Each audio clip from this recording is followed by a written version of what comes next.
akses fisik, ekonomi, dan sosial. Keterjangkauan fisik, kondisi infrastruktur mempengaruhi ketersediaan, distribusi, dan konsumsi pangan. Jadi keterjangkauan fisiknya adalah keterpenuhan infrastruktur. Ketahanan pangan dapat dicapai hanya dengan menyediakan serentak keamanan ekonomi dan sosial serta pemeliharaan produksi domestik pada tingkat yang dapat memastikan akses pangan secara benar. Jadi persediaan pangan dari dalam negeri itu. Gangguan distribusi pangan ini disebabkan oleh beberapa faktor. Yang pertama, dukungan infrastruktur kurang ya. Sarana transportasi dan sistem transportasinya. Ya, sarananya apa sih? Sarananya itu angkutannya. Kemudian kalau sistem transportasinya itu apakah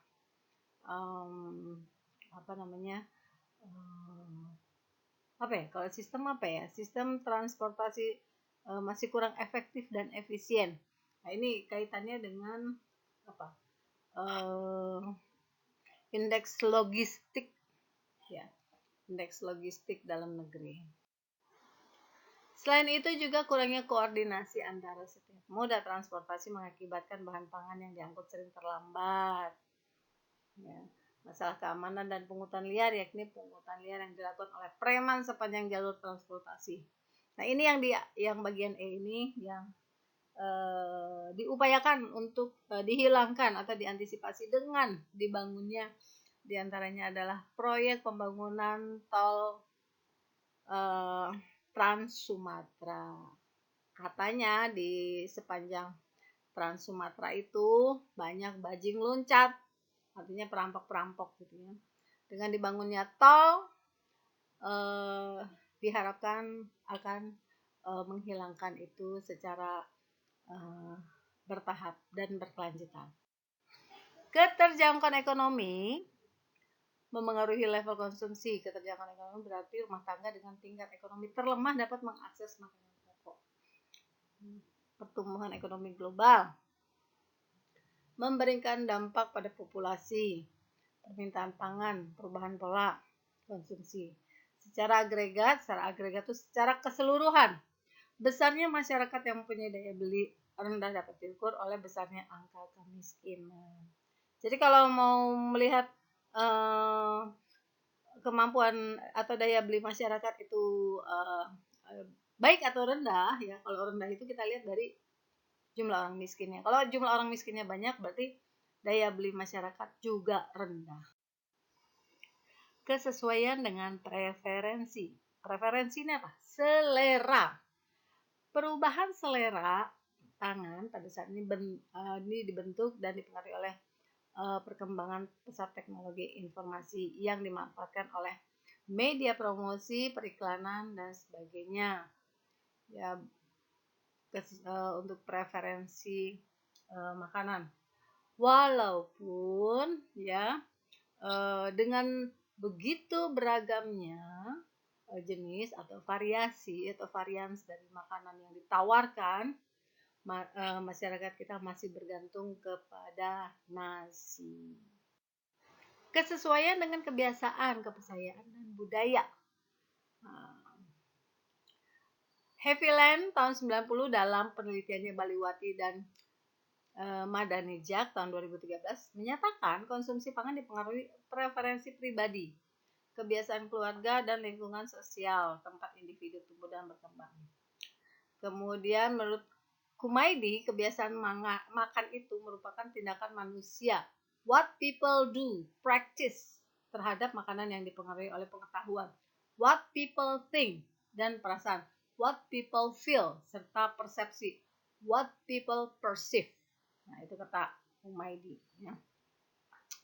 Perspektif budaya dalam pangan mengandung makna bahwa setiap masyarakat mempunyai cara hidup yang dijabarkan oleh sistem sosial ataupun sistem nilai yang menjamin keberlanjutan kesejahteraan termasuk kebutuhan pangan yang diurai oleh Baliwati dan Madanijah tahun 2003. Permasalahan mengenai kepercayaan ini adalah bagaimana suatu nilai kepercayaan dan kebudayaan makan dapat mempengaruhi pola kebiasaan makan serta mengetahui bagaimana strategi mewujudkan kebiasaan makan yang baru untuk mewujudkan ketahanan pangan. Ya, saya kasih contoh ya. Zaman dulu itu kalau ada seorang ibu yang baru melahirkan, itu seringkali banyak pantangannya, bahkan diantaranya adalah tidak boleh makan ikan, ya gitu. Dan termasuk juga anak-anak juga. Anak-anak dilarang untuk makan ikan, anak kecil sampai di bawah umur 5 tahun, ya.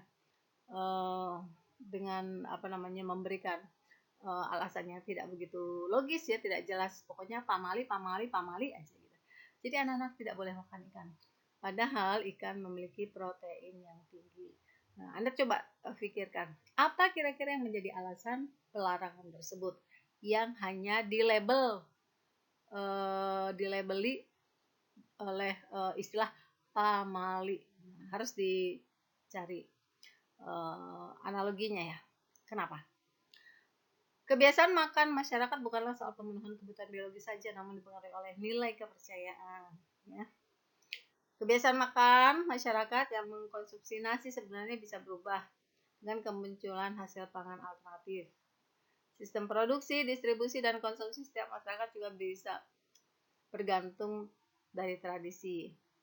Mempelajari dimensi kebiasaan dalam ketahanan pangan adalah langkah yang penting untuk menghindari krisis pangan. Kecukupan konsumsi. Kecukupan konsumsi meliputi kecukupan asupan, kualitas pengolahan, kualitas air, kualitas sanitasi, dan kualitas pengasuhan anak. Ya, artinya pemberian asupan nutrisi bagi anak. Gitu ya. Kecukupan asupan. Konsumsi pangan dengan gizi cukup dan seimbang merupakan salah satu faktor penting yang menentukan tingkat kesehatan dan intelijensia manusia. Ini karena ada kesalahan yang dilakukan oleh kebanyakan orang tua yang menyebabkan banyak di antara kita tidak suka makan sayuran. Ya, kenapa kita tidak suka makan sayuran? Karena sejak kecil sudah di setting untuk dipilih-pilih untuk tidak makan sayuran. Karena pada saat kita memberikan makanan itu, kita menggunakan referensi kita. Ya, kalau misalnya kita anggap, ini nggak enak, kita nggak kasih. Ini nggak enak, nggak kita kasih. Nah, mestinya kalau kita tidak memberikan, kita tidak berlandaskan pada referensi kita, ya kita berikan aja. Ya, terutama yang sehat-sehat. Misalnya potongan-potongan sayuran disajikan, apakah diolah ataukah mentah, ya diberikan kepada anak kecil, itu pasti dimakan. Ya, tidak perlu kita ikut campur dengan bagaimana proses memilih. Kalau sudah dibiasakan begitu, maka bisa jadi dari kecil setiap orang akan suka makan sayur.